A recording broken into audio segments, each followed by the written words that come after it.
de nuestras clases, el espíritu de profecía, acerca de las evidencias del ministerio profético. Deseamos utilizar como versículo introductorio Primera de Juan, capítulo 4, versículo 1. Amados, no creáis a todo espíritu, sino probad los espíritus si son de Dios, porque muchos falsos profetas han salido por el mundo. Este versículo nos amonesta a diferenciar, a probar y a constatar la autenticidad del mensaje y del mensajero. Y además nos informa de que no todos los mensajes, ni todos los espíritus, ni todas las personas que se dicen profetas provienen de Dios, lo cual requiere una investigación y una diferenciación. Y en ese sentido queremos considerar las evidencias que nos permitirán conformar el sí o el no a un mensaje o a un mensajero. Vayamos pues a nuestra primera evidencia que queremos considerar. Tenemos aquí la vida del profeta, o sea, la vida del mensajero, del portador del mensaje. Y queremos considerar dos citas al respecto. Primeramente, Mateo, capítulo 7, versículo 17. El versículo es conocido, la declaración es: por sus frutos los conoceréis. Y Gálatas, capítulo 5, versículos 22 y 23 nos dice: mas el fruto del Espíritu es amor, gozo, paz, paciencia, benignidad, bondad, fe, mansedumbre, templanza. La razón por la cual se han insertado estos dos versículos como evidencias de la vida del profeta es que el primero nos dice que hay que conocer los frutos, y Gálatas 5 nos habla del fruto del Espíritu, que tiene distintas ramificaciones: amor, gozo, paz, paciencia, benignidad, bondad, fe, mansedumbre, templanza. 9 que constituyen el fruto del Espíritu. Así que el fruto del Espíritu en sus 9 variaciones conforma a aquel que es portador del don del Espíritu, del don de profecía. Ahora, eso no quiere decir que la persona no es humana o tiene unas características sobrehumanas que lo descalifica del resto de la humanidad genérica. No. En Santiago 5:17 se nos da un ejemplo muy interesante acerca del profeta Elías. Y Santiago 5:17 dice: Elías era hombre sujeto a pasiones semejantes a las nuestras, y oró fervientemente para que no lloviese, y no llovió sobre la tierra por 3 años y 6 meses. Así que la evidencia del profeta no quiere decir que es una persona inmaculada, sin defectos, sin fallos, sin errores, sino que es un ser humano, como tú y como yo, sujeto a las pasiones no parecidas, sino iguales, semejantes a las nuestras. Así que es un ser humano y tiene todas las características de la humanidad. Sin embargo, está en una estrecha relación con Dios y por esa razón presenta el fruto del Espíritu. El efecto del mensaje es otro factor elemental dentro de la vida del profeta. ¿Sí? Estamos considerando ahora una primera evidencia. Esa primera evidencia hemos dicho que es la vida del profeta.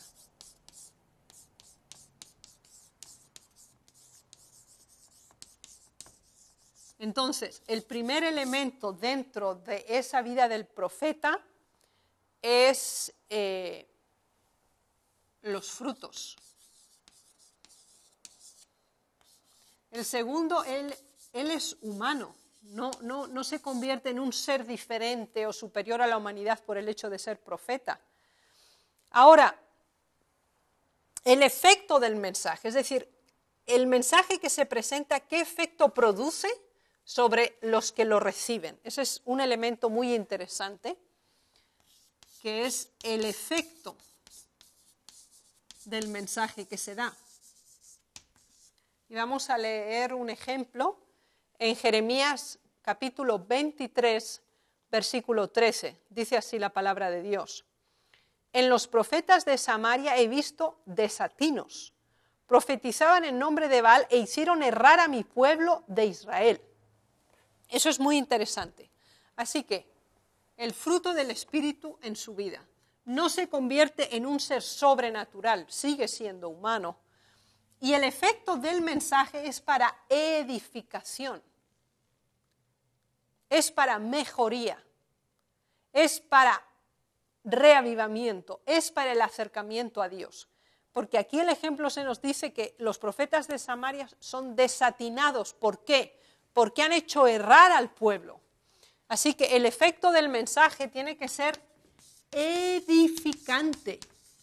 Tiene que producir una mejora, un cambio, una reforma, un reavivamiento.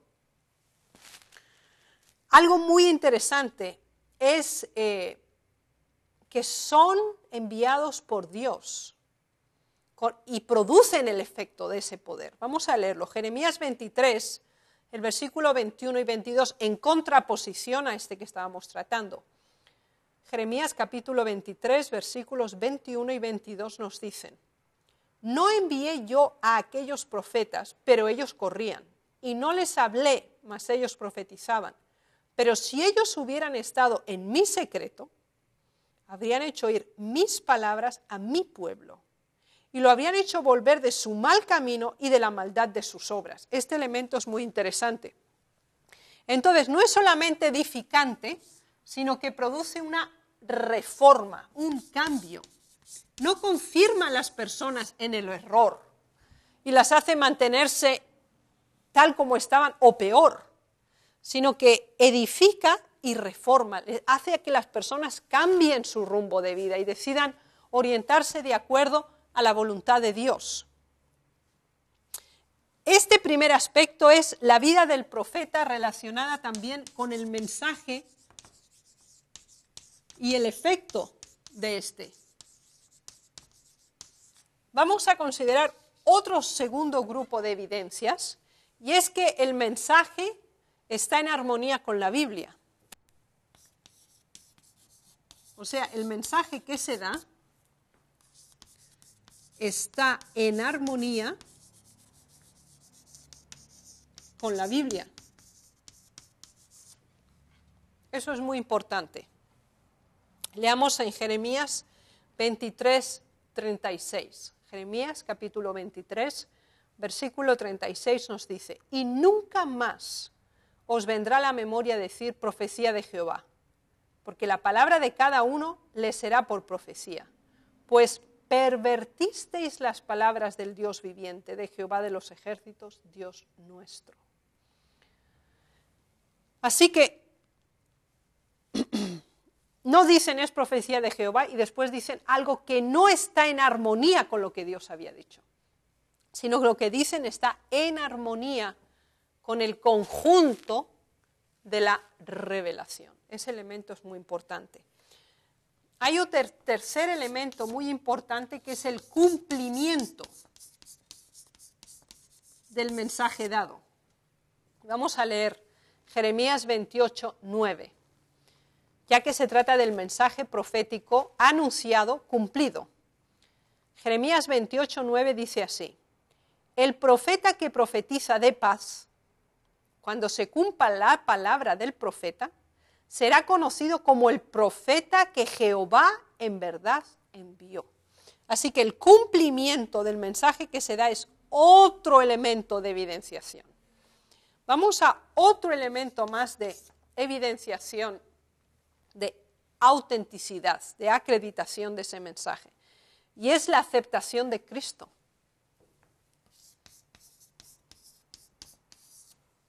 Y veamos en qué sentido es importante. Primera de Juan 4, 2 nos dice lo siguiente: en esto conoced el Espíritu de Dios. Todo espíritu que confiesa que Jesucristo ha venido en carne es de Dios. Y más, en Primera de Juan 2, 3, y en esto sabemos que nosotros le conocemos si guardamos sus mandamientos. Entonces, Cristo y la ley Entonces, creer en Jesucristo y que Él vino en carne, no que Él vino a la tierra en una forma aparente. Él tomó la humanidad. Esa es una característica de un mensaje verdadero. Así nos lo da 1 de Juan 4:2. Y la amonestación y la conducción y la promoción de la ley de Dios. Cristo como Salvador y la ley. Eso es otro elemento de cuarta evidenciación. Una quinta evidencia todavía que podemos constatar aquí, la encontramos en Mateo capítulo 2, versículos 5 y 6. Ellos le dijeron, en Belén de Judea, porque así está escrito por el profeta, y tú, Belén, de la tierra de Judá, no eres la más pequeña entre los príncipes de Judá, porque de ti saldrá un guiador que apacentará a mi pueblo Israel. Este es un ejemplo típico de una profecía del Antiguo Testamento que ahora encuentra su confirmación en el Nuevo Testamento y por esa razón está íntegramente coordinado. Así que la confirmación posterior del contenido del mensaje. Así que es la relación entre el pasado, en relación a la declaración, y el futuro, que puede ser el presente también, en cuanto a su cumplimiento. Así que hay una relación entre la declaración y el cumplimiento, dentro del contexto conjunto. Vamos a una sexta evidencia, que se trata de la armonía entre el resto del conjunto de los mensajes ya dados por otros profetas y la complementariedad entre ellos. Veamos dos ejemplos típicos en el libro de Daniel. Daniel capítulo 9, versículo 2 nos dice: Yo, Daniel, miré atentamente en los libros el número de los años de que habló Jehová al profeta Jeremías, que habían de cumplirse las desolaciones de Jerusalén en 70 años. Así que aquí tenemos a dos profetas. Uno que está investigando lo que hacía 70 años Jeremías ya había pronunciado, que era otro profeta. Entonces, aquí es la armonía entre los mensajes de profetas diferentes, dentro del conjunto de la palabra de Dios. Y ahora vamos a cómo se complementan, porque en el mismo capítulo de Daniel 9, los versículos 23 y 24, nos dice lo siguiente. Perdón. Al principio de tus ruegos fue dada la orden, y yo he venido para enseñártela. Ese es Gabriel. 70 semanas están determinadas sobre tu pueblo. Ahora, estos no son los 70 años de cautiverio en Babilonia y el regreso, sino que es las 70 semanas proféticas, que son los 490 años destinados para el pueblo de Dios, dentro del conjunto de la profecía de las 2300 tardes y mañanas. Entonces, ¿qué encontramos aquí? No solo la armonía entre profetas diferentes en el tiempo y en el espacio, en este caso Daniel y Jeremías, sino la complementariedad, porque si Jeremías habló de los 70 años literales de cautividad babilónica hasta el regreso a la tierra de Judea y a la reconstrucción del templo, de los muros y de nuevo que la existencia de la provincia de Judá, también se complementa, porque ahora a Daniel se le da más información y ahora se añade la cadena profética más extensa de las Sagradas Escrituras, que son las 2300 tardes y mañanas. Entonces hay armonía con el resto del conjunto de las revelaciones anteriores y hay complementariedad, o sea, en ningún momento se rechaza ni se contradice los mensajes del pasado, sino que se confirman, pero también se complementan, es decir, se extienden, se da un mayor nivel de revelación. Tenemos otra séptima evidencia, que esta es como muy íntima, muy personal, y es en relación a cómo el profeta o el receptor inicial del mensaje reacciona. Veamos de nuevo Daniel capítulo 8, versículo 27, dice así: Y yo, Daniel, quedé quebrantado y estuve enfermo algunos días, y cuando convalecí, atendí los negocios del rey, pero estaba espantado a causa de la visión y no la entendía. Así que el mensajero no es un ser neutral, insensible acerca del mensaje que recibe, sino que se produce una interiorización del mensaje por parte del profeta. Y aquí se nos dice que Daniel se quedó quebrantado, se enfermó, porque no entendía, porque estaba espantado, porque había recibido una visión tan impresionante que él no era capaz de entender lo que significaba, ni cuándo se iba a cumplir, ni cómo iba a ser. Y eso le perturbaba, no lo dejaba en paz. Así que la interiorización del mensaje,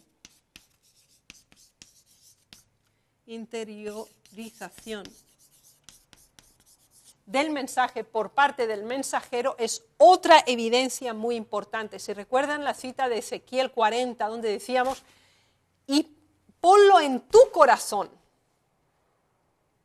El mensajero no se diferencia del mensaje, sino que lo interioriza, le afecta, es sensible a esa verdad recibida.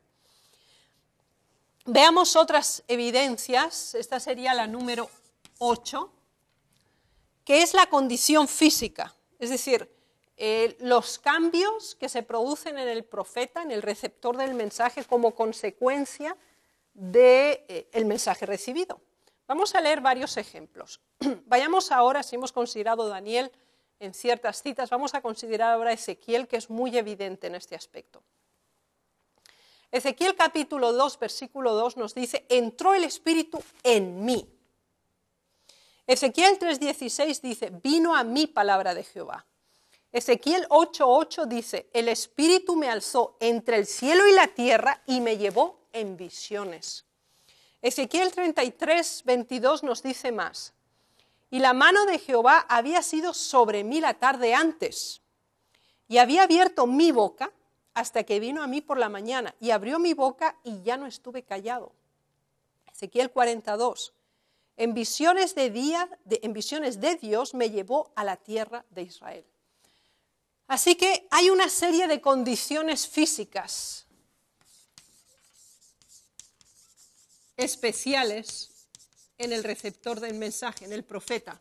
Veamos algunas de ellas que hemos mencionado ahora con los versículos, en el caso de Ezequiel. El Espíritu entró. Entonces se produce una entronización, una intervención directa en el cuerpo del profeta. Además dice que el Espíritu me alzó entre el cielo y la tierra y me llevó en visiones. Entonces se produce una extracorporeidad del individuo, es decir, el cuerpo material, físico puede estar ahí, pero la esencia del individuo está en otro lugar. Puede ser, como dice, alzado entre el cielo y la tierra, lo cual, físicamente hablando, como humanos estamos limitados por el tiempo, el espacio y la materia, y esas tres dimensiones no las podemos superar en una forma humana, pero cuando se produce esta intervención divina en el ser humano, sí se superan estas limitaciones dimensionales de tiempo, espacio y materia. Y por eso se nos dice en Ezequiel 8:8 que el profeta fue alzado entre el cielo y la tierra. Y más, en Ezequiel 42 dice, me llevó a la tierra de Israel. Ezequiel fue deportado en la segunda deportación babilónica, él estaba en Babilonia, pero ahora Dios lo transfiere y lo lleva en espíritu, o sea, en visiones, a Israel. Así que nos damos cuenta que hay una serie de cambios físicos. Uno es que el Espíritu entra, entonces hay una intronización de Dios en el cuerpo físicamente hablando. Hay también una transferencia entre lo físico y lo espiritual, una diferenciación entre la materia. Y un tercer elemento que hemos visto es que se superan los límites tiempo, espacio y materia. Tenemos otros ejemplos en Daniel. Dice,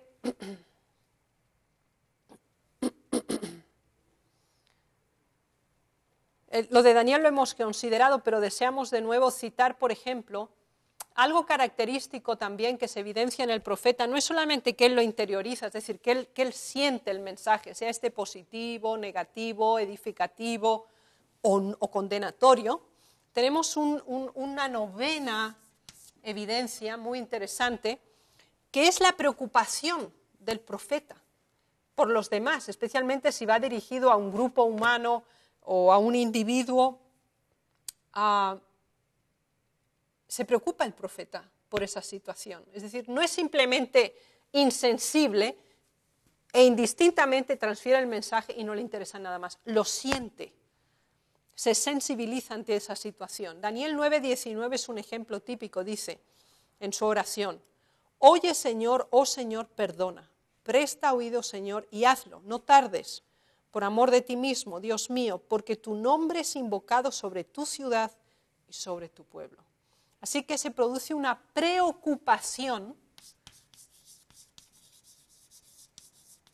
por los demás. El profeta no es simplemente un ser neutral que simplemente transfiere la información y no le importa nada más. Él lo siente, él lo vive y sufre con esa situación. Pero al mismo tiempo se siente extremadamente ineficiente, incapaz e inútil. En ningún momento se siente especialmente orgulloso y de alguna manera se exalta a sí mismo por haber sido receptor de este mensaje, sino todo lo contrario. Una décima evidencia es que el llamado divino le hace enfatizar su debilidad humana.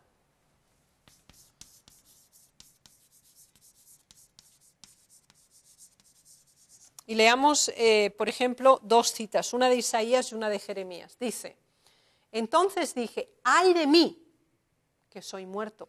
Isaías 6:5. Jeremías 1:6, he aquí no sé hablar porque soy niño.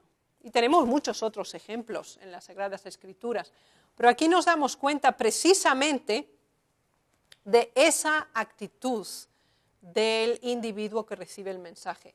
Esa exclamación, ¡ay de mí que soy muerto!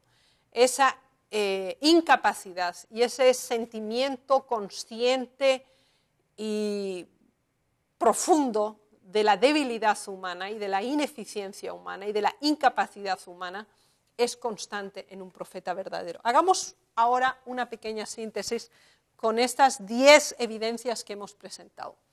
Entonces, la vida del profeta, la forma en que él se conduce, debe ser consecuente al mensaje que ha transferido. Y en ese contexto hemos hablado del fruto del Espíritu. Pero no por eso deja de ser humano o de algún modo es colocado en una esfera superior a la humanidad. Él sigue siendo humano y sigue teniendo las mismas debilidades propias de su carácter. Y tomamos el ejemplo de Elías, donde dice, él era profeta con pasiones semejantes a las nuestras y con debilidades. Así que el hecho de que haya sido receptor del mensaje y sea un ser elegido por Dios no lo convierte en un superhombre. Y de ninguna manera él pierde el nivel de la humanidad. El tercer elemento es que el efecto del mensaje nunca es destructivo, nunca es deteriorante de una situación. En ningún momento va a perjudicar al grupo humano o a quien vaya dirigido el mensaje. Siempre tiene un efecto edificante y de reforma, es decir, de cambio, de regresar a Dios. Es apelativo y es reavivante. Así que en relación a la vida del profeta, tiene una vida consecuente al mensaje que presenta, se mantiene dentro de su humanidad, no sube a un nivel superior. Por esa razón, el mensaje que presenta es edificante, es reformador. Ese es el primer elemento de evidenciación del mensajero.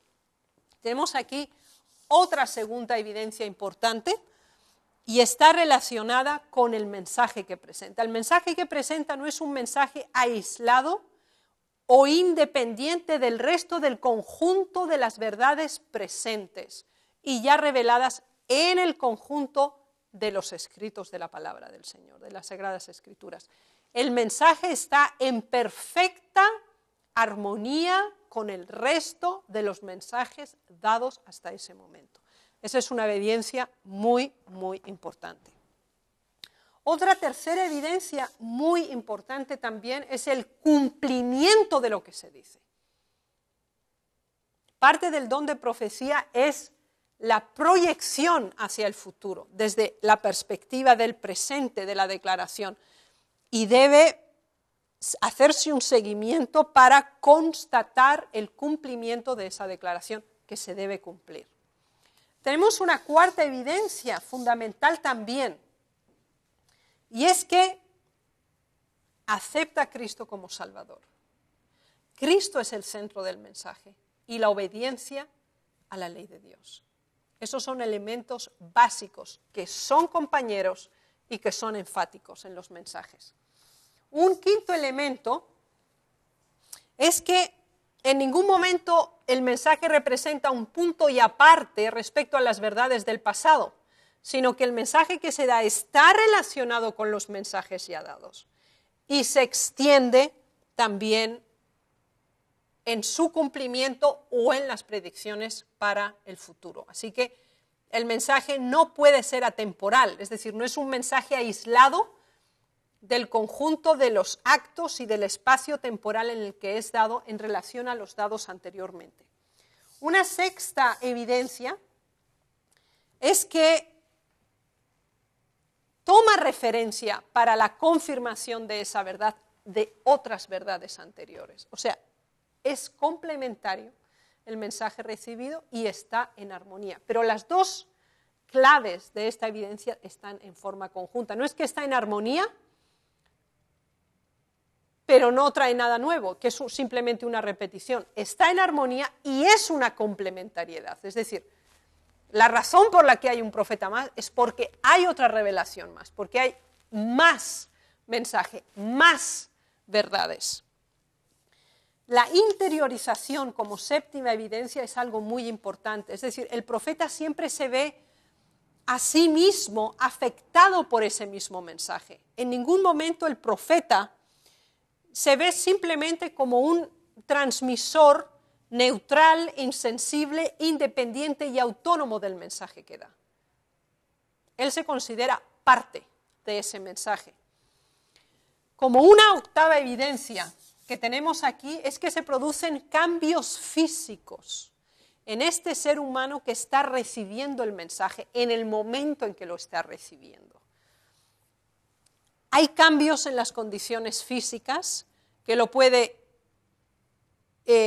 transferir y hacer que supere las limitaciones de tiempo, espacio y materia. Y tenemos aquí otra novena, que el profeta se preocupa por el mensaje. El mensaje no solamente lo interioriza en el sentido de que a él le afecta, sino que también a los que van dirigidos, él se solidariza o ella se solidariza, es decir, se preocupa por las personas a las que va el mensaje, que aunque sea un mensaje de amonestación, no lo dice de una manera condenatoria, simplemente este es el mensaje, pase con ustedes lo que quieran. No, el profeta se preocupa por aquellos a los que tiene que dar el mensaje. Y una décima evidencia es que el profeta se siente totalmente indigno. En ningún momento se eleva a sí mismo. En ningún momento exige la adoración, el reconocimiento o la consideración especial del resto de sus semejantes. Todo lo contrario. Se considera el más pequeño, el más humilde, el más ineficiente y el más débil de todos. Hay más evidencias, obviamente, pero estas son 10 evidencias básicas para constatar la autenticidad y la genuinidad del mensaje, así como del mensajero. No que se cumplan 4, no que se cumplan 5, no que se cumplan 8, no que se cumplan 9, las 10, para que podamos considerar ese mensaje como tal. Tenemos una serie de actividades para esta lección y parte de ellas se conforman de lecturas. Y insisto en lo importante que es que realicen estas lecturas y realicen también un resumen de estas mismas lecturas. La primera recomendación es la en el libro El Espíritu de Profecía, en las páginas 18 hasta 20. En el libro El Colportor Evangélico recomendamos la lectura de las páginas 173 hasta la página 181.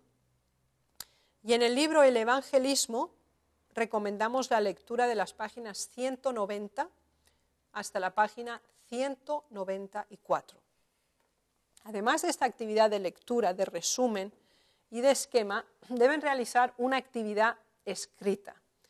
Y entonces deben fundamentar estas 10 evidencias que hemos presentado como principios básicos para autentizar o acreditar a un verdadero profeta, y para cada una de esas 10 evidencias deben dar 3 ejemplos bíblicos. Es decir, para la primera, el número 1, deben dar 3 ejemplos bíblicos de profetas, de cómo la vida del profeta estaba en armonía con el mensaje que daba. 3 ejemplos para el mensaje en armonía con el resto de la verdad dada, etc. Sobre los 10 puntos, para cada punto tienen que dar como mínimo, si ponen más mejor, 3 ejemplos de mensajeros de Dios que cumplieron estos puntos.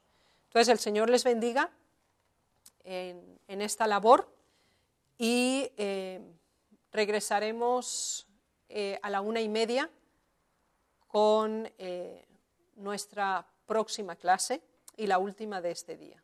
Hasta entonces.